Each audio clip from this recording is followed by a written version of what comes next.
اللہ رب العزت نے قرآن مجید کے اندر فرمایا یا ایھا الذین آمنوا کتب علیکم الصیام، کہ اے ایمان والو تم پر روزے فرض کر دیے گئے ہیں۔ یا ایھا الذین آمنوا کتب علیکم الصیام کما کتب علی الذین من قبلکم لعلکم تتقون، جیسا کہ تم سے پہلے لوگوں پر فرض کر دیے گئے، لعلکم تتقون، تاکہ تم متقی بن جاؤ، اللہ تبارک و تعالی سے ڈرنے والا بن جاؤ۔ سامعین کرام، یا ایھا الذین آمنوا سے لے کر اس کے بعد میں اللہ تبارک و تعالی نے روزے کا تذکرہ کیا۔ روزے کا تذکرہ کرنے کے بعد اللہ رب العزت نے قرآن مجید کا تذکرہ کیا، شہر رمضان الذی انزل فیہ القرآن، ہم نے رمضان المبارک کے ایام میں قرآن مجید کو نازل کیا۔ لیکن ایک آدمی قرآن کریم کو پڑھتے پڑھتے رک جاتا ہے، ٹھہر جاتا ہے، وہاں پر ایک آیت، ایسی آیت آ جاتی ہے جو آیت ان تمام چیزوں سے خلاف ہے، جو آیت ان دونوں چیزوں سے میل نہیں کھا رہی ہے، نہ تو قرآن سے میل کھا رہی ہے نہ تو روزے سے میل کھا رہی ہے۔ ایک آدمی قرآن کریم کو پڑھتے پڑھتے رک جاتا ہے، اللہ تبارک و تعالی نے بیچ میں ایک ایسی آیت لکھ دی، بیچ میں اللہ تبارک و تعالی نے ایک ایسی آیت کی بات کر دی، وَإِذَا سَأَلَكَ عِبَادِيَ عَنِّي فَإِنِّي قَرِيبٌ أُجِيبُ دَعْوَةَ الدَّاعِ إِذَا دَعَانِ فَلْيَسْتَجِيبُوا لِي وَلْيُؤْمِنُوا بِي لَعَلَّهُمْ يَرْشُدُونَ۔ اے میرے حبیب، میرے بندے اگر میرے بارے میں سوال کریں کہ اللہ کہاں ہے تو ان سے کہہ دیجئے انی قریب، میں ان کی شہرگ سے بھی زیادہ قریب ہوں۔ اجیب دعوت الداعی اذا دعان، جب کوئی پکارنے والا مجھ کو پکارتا ہے، ابھی اس کی پکار اس کے زبان سے نہیں نکلتی، میں اس کی دعا کو پہلے قبول کر لیتا ہوں۔ اجیب دعوت الداعی اذا دعان فلیستجیبوا لی، کوئی پکارنے والا پکار کے تو دیکھے، کوئی مانگنے والا مانگ کے تو دیکھے، اس کی بات بعد میں نکلے گی، اس کے ہاتھ بعد میں نیچے گریں گے، میں اس کی باتوں کو پہلے قبول کر لوں گا۔ شرط یہ ہے وَلْيُؤْمِنُوا بِي، ایمان کے ساتھ دعا کو ملا دیں۔ تو میرے بھائیوں، بات رمضان کی ہو رہی ہے، قرآن کی ہو رہی ہے، سبب کیا ہے، تعلق کیا ہے، جوڑ کیا ہے؟ سبب یہ ہے کہ اللہ تبارک و تعالی نے، سبب یہ ہے کہ ہمارے دلوں میں اخلاص نہیں، سبب یہ ہے کہ ہم نے گناہوں کو کر کر کے اپنے نامہ اعمال میں نافرمانیوں کا، گناہوں کا پلڑا بھاری کر لیا ہے۔ ایک آدمی جب رمضان کے روزے رکھ کر اللہ تبارک و تعالیٰ سے دعا کرے گا، اللہ تبارک و تعالیٰ سے دعا کرے گا، اللہ روزے کے معنی حرام سے بچنا نہیں، بلکہ روزے کے معنی حلال سے بچنا، کھانا حلال، پینا حلال، روزے حرام حلال روزے کما رہا ہے، لیکن ان تمام چیزوں کو ہاتھ نہیں لگا رہا ہے۔ جب اس طریقے سے ایک آدمی اپنے آپ کو روزہ رکھ کر اللہ تبارک و تعالیٰ سے دعا کرتا ہے تو اللہ تبارک و تعالیٰ اس کی دعا کو قبول کرتا ہے۔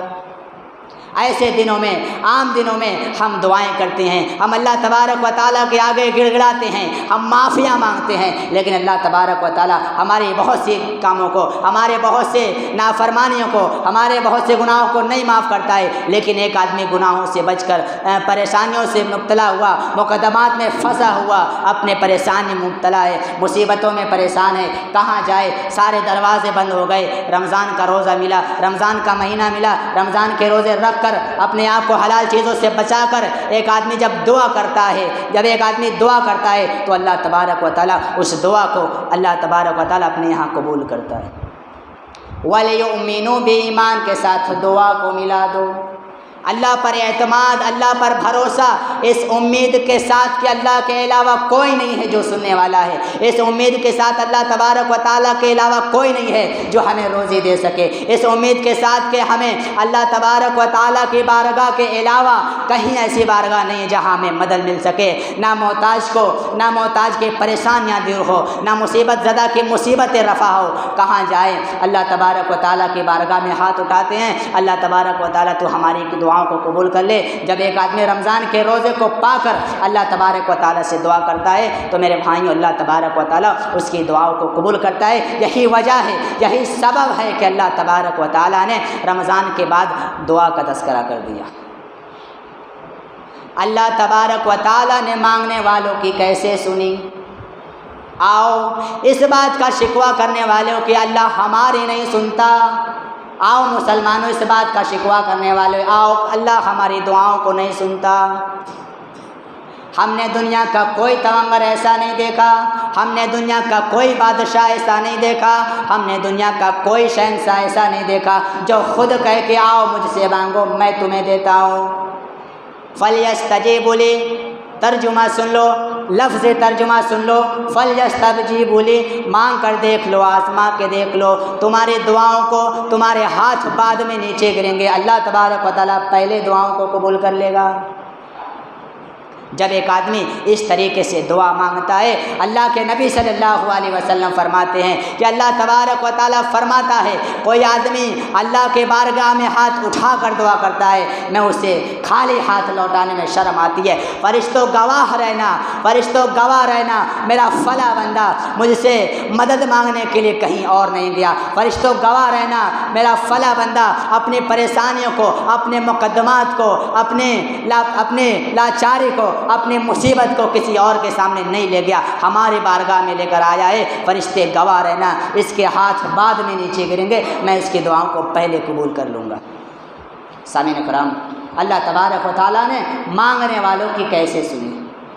دو میاں بیوی جنت میں بسے، اللہ کے نافرمانی ہو گئی، جرم ہو گیا، غلطی ہو گئی، سالوں سال گزر جانے کے بعد اکٹھے ہوئے ملے، اے اللہ ہم نے غلطیاں کر دی، اے اللہ جرم ہو گیا، لیکن معافی بھی تیرے علاوہ کوئی نہیں جو ہمیں معاف کر سکے۔ ربنا ظلمنا انفسنا وان لم تغفر لنا وترحمنا لنکونن من الخاسرین۔ اے اللہ ہم گناہ کرتے ہیں، ہم غلطیاں کرتے ہیں، ہم جرم کرتے ہیں، لیکن ان تمام گناہوں سے معافی دینے والا تو ہے، یا کوئی ایسی بارگاہ ہمیں دکھا دے جہاں سے ہم اپنی معافی مانگ سکیں۔ سامعین کرام، قرآن میں اللہ تبارک و تعالیٰ نے فرمایا کہ ابھی آدم اور حوا کی زبان سے الفاظ نکلے ہی تھے، ان کے ہاتھ بعد میں نیچے گرے تھے، میں نے ان دونوں کو معاف کر دیا۔ سامعین کرام، ایک اور مانگ رہا ہے، ایک ایسا بیٹا جس کی دعا کی اجازت اللہ تبارک و تعالیٰ نے نہیں دی۔ انہو لیسا یا نوح انہو لیسا من اہلکا، اے اللہ میرا بیٹا آنکھوں کے سامنے ڈوب رہا ہے، تیرا وعدہ ہے کہ تو میرے اہل و عیال کو بچائے گا۔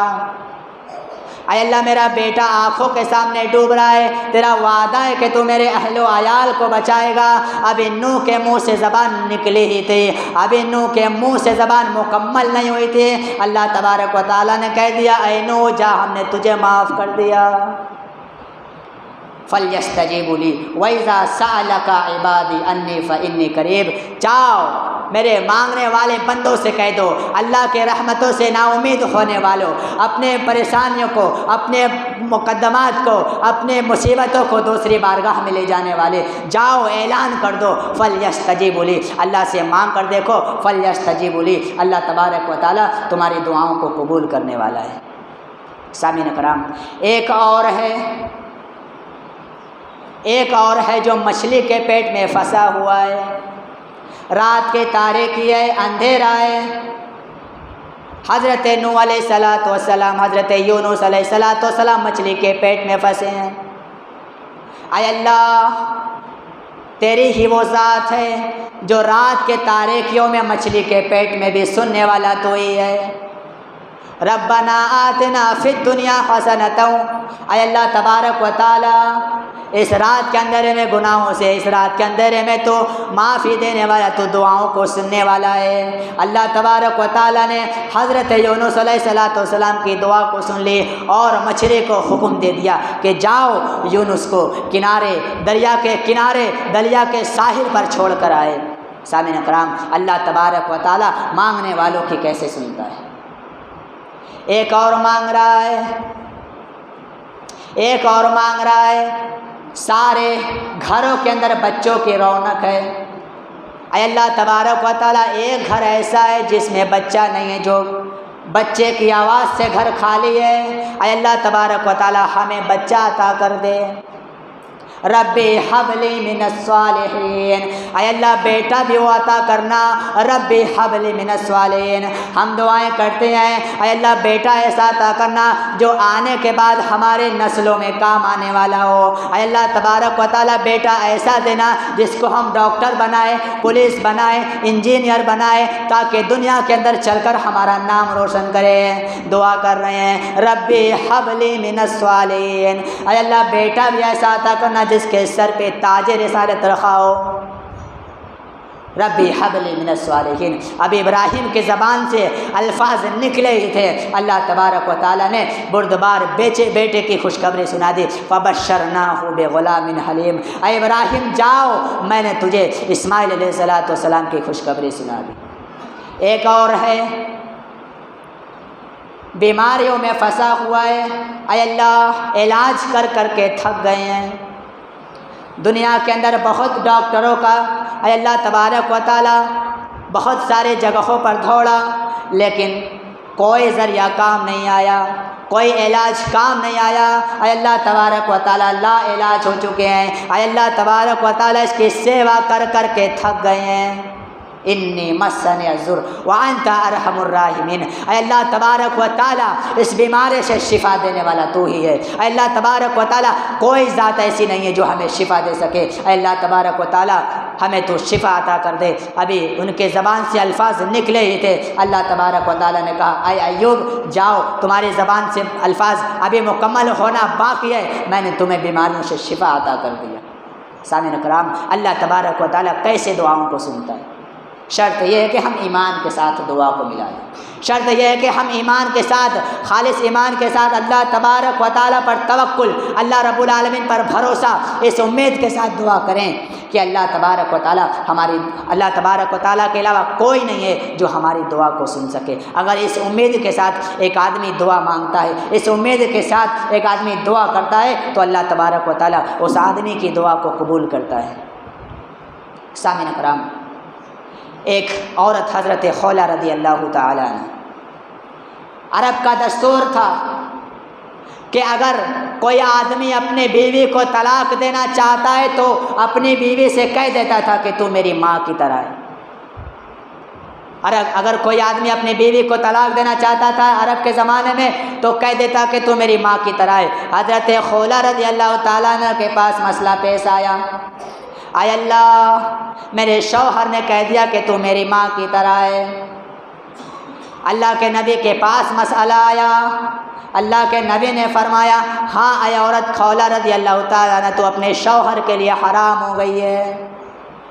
عورت کہتی ہے اللہ کے نبی صلی اللہ علیہ وسلم ہم کہاں جائیں گے، چھوٹے چھوٹے بچے ہیں، نہ باپ ہے نہ بیٹا ہے، نہ ماں ہے نہ باپ ہے، اے اللہ تبارک و تعالیٰ نہ بھائی ہے نہ بہن ہے، چھوٹے چھوٹے بچے ہیں، ہم ان بچوں کی کیسے سیوا کریں گے؟ اے اللہ تبارک و تعالیٰ، اے اللہ کے نبی صلی اللہ علیہ وسلم ایسا نہ کہیے۔ اللہ کے نبی فرماتے ہیں اے خولہ تو اپنے شوہر کے لیے حرام ہو گئی ہے۔ عرب کا دستور ہے کہ اگر کوئی آدمی یہ کہہ دے کہ تو میری ماں کی طرح ہے تو وہ عورت اپنے شوہر پر حرام ہو جاتی ہے۔ حدیث کے الفاظ ہیں عورت کا جگر کٹ گیا، تھک گیا اللہ تبارک و تعالی، اب تو اللہ کے نبی نے بھی کہہ دیا کہ تو اپنے شوہر کے لیے حرام ہو گئی ہے، سارے دروازے بند ہو گئے۔ حدیث کے الفاظ ہیں مسجد نبوی کا دروازہ اللہ کے نبی صلی اللہ علیہ وسلم کا مسجد نبوی کا دروازہ حجرہ عائشہ میں کھلتا تھا، دروازے پر کھڑی ہے، نبی کا دروازہ بھی بند ہو گیا ہے، کہاں جائیں؟ سارے دروازے بند ہو گئے ہیں، لیکن ایک دروازہ ایسا ہے جو کبھی بند نہیں ہو سکتا۔ حضرت خولہ رضی اللہ تعالیٰ عنہ مسجد کے اندر اپنے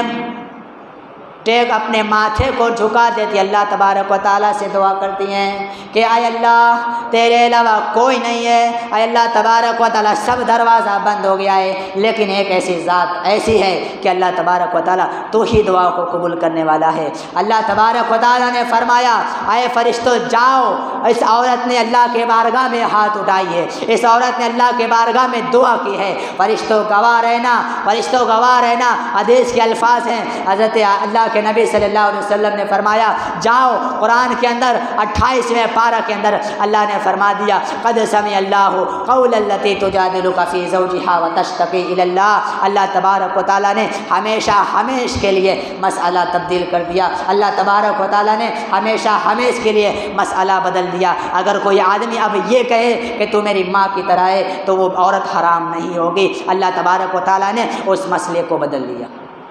سامعین اکرام، کون سی ایسی طاقت تھی، کون سی ایسی وجہ تھی جس کی وجہ سے اللہ تبارک و تعالیٰ ہماری دعاؤں کو قبول کرتا تھا؟ کون سا ایسا ہتھیار تھا جس کی وجہ سے اللہ تبارک و تعالیٰ ہماری دعاؤں کو قبول کرتا تھا؟ میرے بھائیوں، اگر ایک آدمی اخلاص کے ساتھ، اس امید کے ساتھ، اخلاص کے ساتھ اگر دعا کرتا ہے تو اللہ تبارک و تعالیٰ اس کی دعاؤں کو قبول کرتا ہے۔ سامعین کرام، ایک آخری چیز اللہ کے نبی صلی اللہ علیہ وسلم کی سواری جا رہی ہے۔ مدینے میں دو قبیلے اوس اور خزرج، مدینے کے سب سے بڑے بڑے امیر لوگ، بڑے بڑے سردار لوگ اپنے گھروں کو، اپنے حویلیوں کو سجائے ہوئے ہیں کہ آج نبی صلی اللہ علیہ وسلم کی سواری ہمارے گھر آئے گی۔ مدینے کے بڑے بڑے امیر لوگ اس بات میں غلط فہمیاں ان کے دماغ میں ہے کہ آج نبی کی سواری ہمارے گھروں میں آئے گی۔ اللہ کے نبی صلی اللہ علیہ وسلم نے اعلان کر دیا، لوگوں آج اللہ کے نبی صلی اللہ علیہ وسلم، آج محمد کی سواری اپنے مرضی سے کہیں نہیں جائے گی۔ آج محمد کے اونٹ کے سوار، جس اونٹ پر سوار ہے اس سوار کے لگام کو فرشتے تھامے ہوئے، آج محمد وہیں پر جائیں گے جہاں اللہ تبارک و تعالیٰ کا حکم ہوگا۔ مدینے میں سب سے غریب گھر ابو ایوب انصاری کا گھر۔ مدینے میں بہت امیر لوگ تھے، اپنے گھروں کو، اپنے حویلیوں کو سجائے ہیں، آج محمد کی سواری ہمارے گھروں میں آئے گی۔ سب سے غریب گھر ابو ایوب انصاری کا گھر۔ کہتے ہیں ام ایوب، اگر آج اللہ کے نبی صلی اللہ علیہ وسلم، اگر نبی کی میزبانی، اگر نبی صلی اللہ علیہ وسلم کی سواری ہمارے گھر میں لا دے تو اللہ کا کیا بگڑ جائے گا؟ ابو ایوب کہتے ہیں کہاں مدینے کے بڑے بڑے سردار، کہاں مدینے کے بڑے بڑے اپنے حویلیوں کو سجائے ہوئے ہیں نبی کے خیر مقدم میں، اور کہاں ہم غریب مفلس کلاس، دو کمرے ایک اوپر ایک نیچے، کہاں اللہ کے نبی صلی اللہ علیہ وسلم کی ہمارے گھروں میں سواری آئے۔ اللہ کے ام ایوب اپنے نظر کو اللہ کے نبی صلی اللہ علیہ وسلم پر رکھے ہوئے ہیں، تبھی پتہ چلتا ہے کہ اللہ کے نبی صلی اللہ علیہ وسلم کی سواری اوس اور خزرج کے گھروں سے آگے نکل چکی ہے، اور وہیں پر اللہ کے نبی صلی اللہ علیہ وسلم کے ماموں کا گھر۔ ابو ایوب کو پتہ چلا کہ اللہ کے نبی صلی اللہ علیہ وسلم کی سواری اوس اور خزرج کے گھروں سے آگے نکل چکی ہے۔ کہتے ہیں ام ایوب ان تمام لوگوں کے گھروں سے آگے اللہ کے نبی صلی اللہ علیہ وسلم کی سواری نکل چکی ہے، اور اللہ کے نبی صلی اللہ علیہ وسلم نے اعلان کر دیا کہ آج محمد اپنی مرضی سے کہیں نہیں جائیں گے، آج وہیں جائیں گے جہاں پر اللہ کا حکم ہوگا۔ ام ایوب اللہ کے نبی صلی اللہ تبارک و تعالیٰ کی بارگاہ میں دعا کرنے لگے، اللہ رب العالمین کے بارگاہ میں گڑ گڑا کر، ہاتھ پھیلا کر دعا کرتے ہیں کہ اے اللہ، اگر آج محمد کی سواری ہمارے گھروں میں آ جائے گی تو تیرے خزانے میں کیا کمی ہو جائے گی۔ ان تہلک ہذہ اصابت لن تعبد بعد، اے اللہ تبارک و تعالیٰ یہ مٹھی بھر جماعت، اے اللہ تبارک و تعالیٰ اگر آج محمد صلی اللہ علیہ وسلم کی سواری ہمارے گھروں میں آ جائے گی تو تیرا کیا بگڑ جائے گا؟ ابو ایوب کو پتہ چلا کہ اللہ کے نبی صلی اللہ علیہ وسلم کی سواری آگے نکلتے جا رہی ہے۔ پھر تھوڑی بھی دیر کے بعد پتہ چلتا ہے کہ اللہ کے نبی صلی اللہ علیہ وسلم کی سواری ام ایوب کے گھر کے پاس پہنچ گئی۔ ایوب دعا کر رہی ہیں۔ ابو ایوب کہتے ہیں کہ اے ایوب، اللہ رب العالمین سے دعا کرتی رہنا، اللہ رب العالمین سے دعا کرتے رہنا۔ اب ہمارے اللہ کے نبی صلی اللہ علیہ وسلم کی سواری ہمارے گھروں کے قریب آ چکی ہے۔ ایوب کہتی ہیں اے اللہ کے نبی صلی اللہ علیہ وسلم، جب ہمارے گھروں کے قریب آ سکتی ہے تو ہمارے گھروں کے اندر کیوں نہیں آ سکتی؟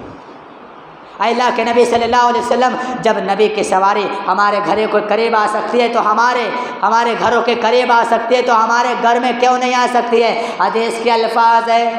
اللہ کے نبی صلی اللہ علیہ وسلم کی سواری ایوب کے آنگن میں بیٹھ جاتی ہے، تھوڑی سی جگہ ہے، کوئی بہت زیادہ جگہ نہیں، تھوڑی سی جگہ ہے، اونٹنی بیٹھ جاتی ہے۔ حدیث کے الفاظ ہیں کہ اونٹنی پہلی مرتبہ بیٹھتی ہے پھر کھڑی ہو جاتی ہے، ایوب کی دعاؤں میں روانی آ جاتی ہے۔ ایوب اپنی دعاؤں میں اور تیزی سے اللہ تبارک و تعالیٰ سے دعا کرنے لگتی ہیں کہ اے اللہ آج اس غریب کو، اس مفلس کو، اس قلاس کو آج نبی کریم صلی اللہ علیہ وسلم کی سواری ہمیں عطا کر دے، آج نبی صلی اللہ علیہ وسلم کا خیر مقدم ہمیں عطا کر دے۔ حدیث کے الفاظ ہیں کہ اللہ کے نبی صلی اللہ علیہ وسلم کی سواری ابو ایوب کے گھروں میں بیٹھ جاتی ہے، ایوب کے گھروں میں بیٹھ جاتی ہے۔ ابو ایوب اپنی بیوی ایوب سے کہتی ہیں اے ایوب، اللہ تبارک و تعالیٰ نے تمہاری دعاؤں کو سن لیا ہے، اللہ تبارک و تعالیٰ نے تمہاری دعاؤں کو سن لیا ہے، اللہ تبارک و تعالیٰ نے تمہاری دعاؤں کو سن لیا ہے۔ اے ایوب اٹھ جاؤ، سجدے سے اٹھ جاؤ۔ ایوب اپنے سجدے سے سر اٹھاتی ہیں، سجدے سے سر اٹھاتی ہیں، پھر دوبارہ سجدہ کرتی ہیں، ایک مرتبہ سجدہ کرتی ہیں اپنی نبی کی سواری کو پانے کے لیے، اور دوسری مرتبہ سجدہ کرتی ہیں اللہ تبارک و تعالیٰ کا شکر ادا کرنے کے لیے۔ سامعین کرام، یہ کون سا ہتھیار تھا، یہ کون سی ایسی وجہ تھی، کون سا سبب تھا جس کی وجہ سے اللہ تبارک و تعالیٰ ہماری دعاؤں کو سنتا تھا؟ کون سی ایسی وجہ تھی؟ وجہ یہ تھی کہ ان کے اندر ایمان تھا، وجہ یہ تھی کہ ان کے دلوں میں اللہ تبارک و تعالیٰ کے لیے خالص محبت تھی، ان کو اس بات پر بھروسہ تھا کہ ہمیں اللہ کی بارگاہ سے، ہم اللہ تبارک و تعالیٰ کی بارگاہ سے مانگیں گے تو اللہ تبارک و تعالیٰ ہمیں ضرور عطا کرے گا، اور یقیناً اللہ تبارک و تعالیٰ نے انہیں عطا کیا۔ اللہ کے نبی صلی اللہ علیہ وسلم کا سامنا کرنے کے لیے مشرکین بہت سارے ہتھیار لے کر آئے، لیکن اللہ کے نبی صلی اللہ علیہ وسلم کے ساتھیوں میں سے کوئی 14 سال کا، کوئی 15 سال کا، کوئی 12 سال کا، اللہ کے نبی صلی اللہ علیہ وسلم اپنے ساتھیوں کی طرف نظر دوڑاتے ہیں، ہجرتوں کے مارے ہوئے، بخاروں کے ستائے ہوئے، اللہ تبارک و تعالیٰ سے دعا کرتے ہیں کہ اللہ تبارک و تعالیٰ سامنے اتنا بڑا لشکر، ان کے پاس تلواریں ہیں، ان کے پاس ہتھیار ہے، اے اللہ تبارک و تعالیٰ ہمارے پاس 10 سال، 12 سال، 14 سال ہجرتوں کے ستائے ہوئے، بیماریوں میں مبتلا ہوئے آدمی ہیں، اللہ تبارک و تعالیٰ ہم کیسے ان سے سامنا کریں گے، ہم کیسے ان کے سامنا کریں گے؟ اللہ تبارک و تعالیٰ سے دعا کرتے ہیں اے اللہ تبارک و تعالیٰ، اے اللہ تبارک و تعالیٰ ہمارے سامنے دشمن طاقتور ہے، لیکن اس سے بھی طاقتور اللہ تبارک و تعالیٰ تیری ذات ہے۔ اللہ تبارک و تعالیٰ آج ہم غریبوں کو، آج جو تھوڑی سی تعداد میں ہیں، اے اللہ تبارک و تعالیٰ اگر آج ہی دنیا سے چلے گئے، اللہ تبارک و تعالیٰ اگر آج ان کو شکست مل گئی، اے اللہ تبارک و تعالیٰ اس روح زمین پر تیری عبادت کرنے والا کوئی نہیں بچے گا۔ اللہ تبارک و تعالیٰ ہمیں تو کامیاب عطا کر۔ اللہ کے نبی صلی اللہ علیہ وسلم اللہ سے دعا کر رہے ہیں، اللہ سے دعا کر رہے ہیں۔ حضرت ابو بکر صدیق فرماتے ہیں کہ پہلی مرتبہ میں نے دیکھا کہ اللہ کے نبی صلی اللہ علیہ وسلم زاروں کے تار رو رہے ہیں، پہلی مرتبہ میں نے دیکھا کہ اللہ کے نبی صلی اللہ علیہ وسلم زاروں کے تار رو رہے ہیں، آپ کے آنسو سے آپ کی داڑیاں تر ہے۔ اللہ کے نبی صلی اللہ علیہ وسلم اللہ سے دعا کر رہے ہیں۔ حضرت ابو بکر صدیق فرماتے ہیں کہ اللہ کے نبی صلی اللہ علیہ وسلم بس کریے۔ اللہ کے نبی صلی اللہ علیہ وسلم دعا کرتے جاتے ہیں، اللہ کے سامنے ہاتھ پھیلائے جاتے ہیں، اللہ کے سامنے گڑ گڑائے جاتے ہیں، اللہ کے سامنے روتے جاتے ہیں۔ حضرت ابو بکر صدیق کہتے ہیں اللہ تبارک و تعالیٰ نے جبرائیل امین کو بھیجا اور کہہ دیا کہ جاؤ، میں نے تمہارے دشمنوں کو فرشتوں کے ذریعے ان دشمنوں کو ختم کر دیا،